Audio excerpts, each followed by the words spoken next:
กำเนิดเกิดมาจากใสมีภัยตอบคำนี้ได้เป็นด้วยเหตุใดความฮักนี้นะเกิดจากหัวใจหรือจะเป็นไปด้วยสายตาหลายคนกล่าวขานกันว่าความฮักมีค่ากว่าสิ่งใด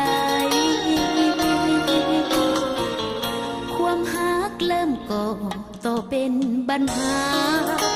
ผู้พากีดกันขวางหน้าพื้นพักสุธาหรือจากกันไว้ก่อนจะฮักกันเขาผูกพันกันวิธีใดทั้งมีความฮักกันได้หรือว่าหัวใจเขามีเหมือนกันต่อให้แผ่นฟ้ามาปิดบังกลางกันต่อให้โลกมีสิ้นแสงจันทร์จะห้ามฮักกันนั้นยากสุดแสนแม้นหากห่างกันจะไกลแสนไกลอยู่คนละแดนความฮักปากฝังใจแน่นยิ่งกว่ากำแพง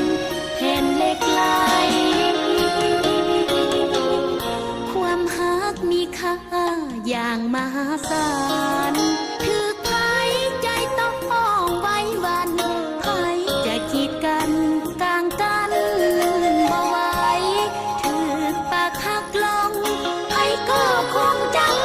ทางใจเหลือแห้งตัดหักออกได้เพราะว่าหัวใจฝันไฟทุกวัน